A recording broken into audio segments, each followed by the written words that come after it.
Welcome, welcome, welcome to Kickstarter Radio 102.4, and today, Descent to Legends of the Dark has some new information, and Lipstickpaddy's here to tell you all about his new thoughts on this game that's coming out later this year. So Lipstickpaddy, please take it away. Now peeps, I got an update today, so let's have a quick look at this new video. Is it new?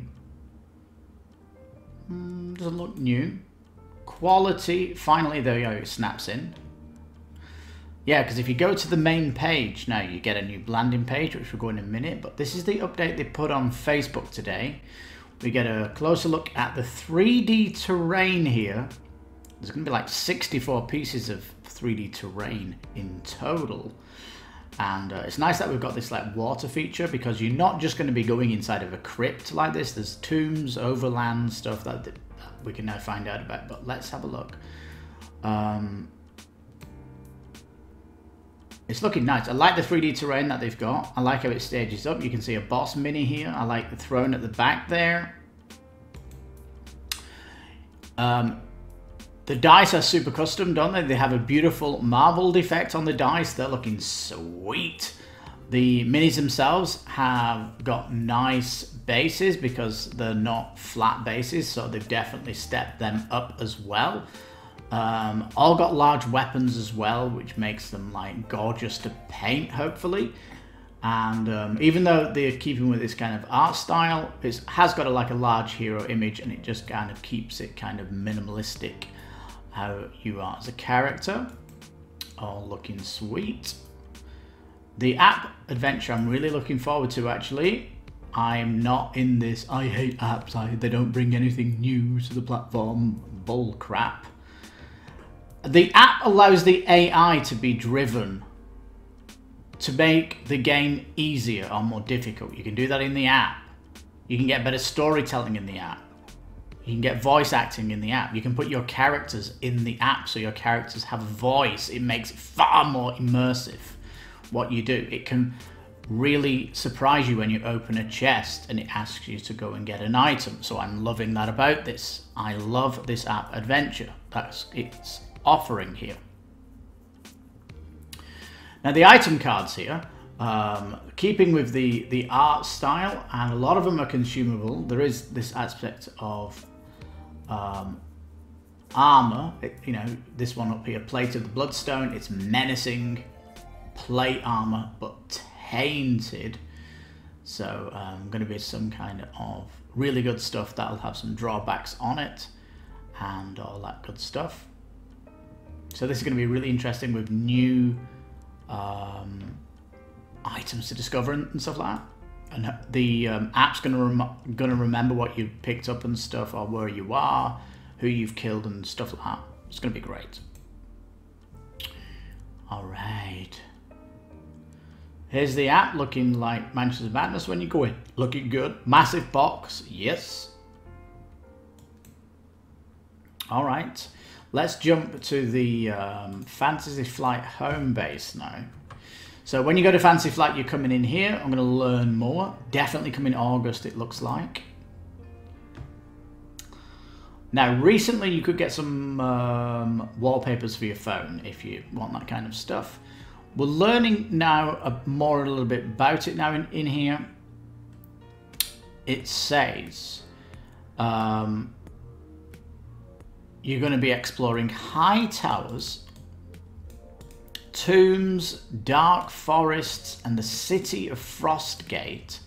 That sounds really cool, especially if they've got like shops and stuff. It's definitely got me intrigued that you're going to be going into a city, then going out into the forest, going into tombs and high towers. Lovely. 46 pieces of 3D terrain. That's looking good. 40 hero and monster minis. So an absolute massive box of minis all in. And it's certainly an invitation I don't want to miss. The beauty of retail is, though, that we'll get some reviews of it and some unboxing so we can see what's in here before you've got to pledge. And the whopping price of $175 is really putting it up there in the 2021 retail space, because we've got the Warhammer Quest new edition coming out this year as well. So this is big, 2 massive retail boxes now, full of minis. And this is definitely going to be more storytelling, and I love immersive storytelling in my board games. I really do. Oh yeah. So yeah, not much more on it. Just a new video today. Launch date and more stuff like that. But it's looking very, very cool, isn't it, peeps? I've done a few previews of this. It's just a quick preview to really ask your thoughts on it, and we're getting close. I think the drip feed has started now with the video on Facebook today and the legendary wallpapers, and with the splash screen up ahead, it's certainly looking good. And yeah, there is a question here. First, before I look at this, are you getting more excited about Descent like I am? Are you looking to pre-order this? I think if you go to like other online spaces like Miniature Market, you can get it for less than the Fantasy Flight price here. And yeah, what does the app give you? The app doesn't offer anything new. That kind of argument is so old and broke. Like, you can solo this game with the app. You can't solo a dungeon crawler without an app. Not that, you know, as easily as the app. You could possibly do it with a massive book or whatever, but hey. Now, so are you getting excited about it? Have you cooled on the project? What are you hoping to see? It's looking like a massive box, so we've got more of what's coming in the box. Is it a 3rd edition? They're constantly saying no about this. It's not the 3rd edition. They're trying to distinguish this as a different thing. It's in the same realm, and I think one of the reasons they're trying to distinguish it from that is because this is way more storytelling. It's more Madara-esque in that your heroes have a voice, heroes have a story. It's far more immersive than Descent was. And if they're not calling this 3rd edition, maybe they've got a 3rd edition cooking in the background also. Now it says the game was always designed. Yeah, it says Journeys in the Dark using the app. That game was always designed to be a competitive experience, putting 1 to 4 heroes against a single overlord player. That's not going to happen now.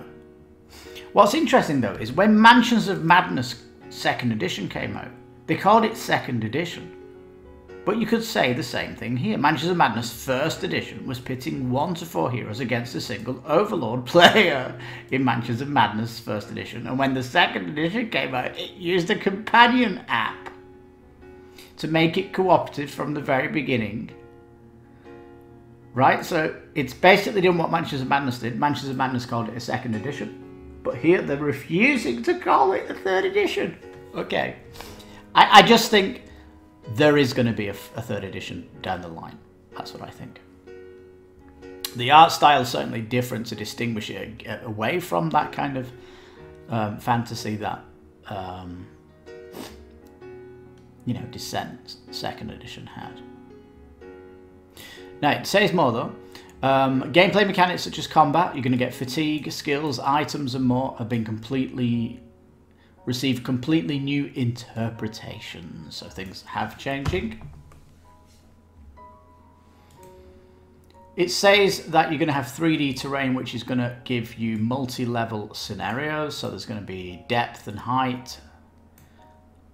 And it says the app's going to bring new changes to gameplay. So enemies with adaptable strategies.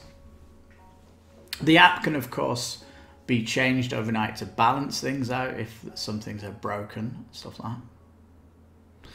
And it takes away a lot of the housekeeping that you might have with your complex status effects like stunning, poison, charming, all this stuff, fully managed by the app.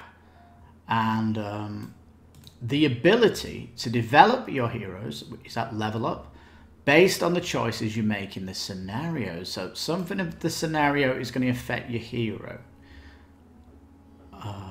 Okay. Says there's also a wealth of activity between scenarios, such as crafting, shopping in the city, upgrading equipment. So there's going to be like a downtime gameplay. This is getting more popular. We're seeing this with ISS Vanguard, the kind of where you come away from the main game and do something different. We're seeing it with Oathsworn, which has got like a city adventure part, and then you've got the action part.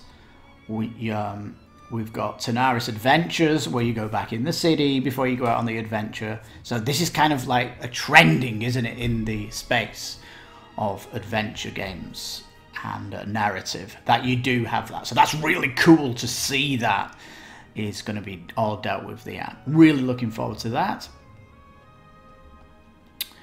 And because of these various differences, they say it's not compatible with Descent Journeys in the Dark. Okay, because at least with Mansions of Madness 2nd edition, you could get some of the stuff from 1st edition. There was like a special recurring Nightmares packs that they brought out, which, to be frank, they sold out so quickly and they didn't reprint it, and a lot of people just don't have them. I'm lucky enough to hold it, to have all the concept of Mansions of Madness. But anyway, and you know, I love PC gaming. I love board games. I love Kickstarter games. I love the fact that there are app games. It's like merging one from the other, although they have, in my eye, you know, if you've got one foot in the door of board games, one foot in the door of the app, I'm all cool with that. It's absolutely fantastic. I love it. I love it. Mansions of Madness does it. It looks like it's going to do it, pushing it a bit further. I love the fact that your voice is going to be in there with your character, and developing the Madara route. Fantastic. I'm just getting so much more excited about Descent, peeps. And of course, this could get fantastic support.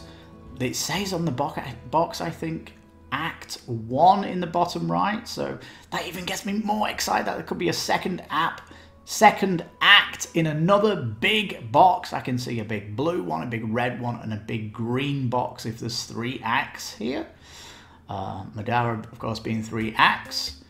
Gloomhaven has like it's going into its second act with Frosthaven, so this is really cool. Fantasy Flight up in their game, going into dungeon crawl, pushing the fanfare of what's Kickstarter trendy, which is to slap on a big campaign mode, put crafting in the game, bring another gameplay type other than just a dungeon crawl in there.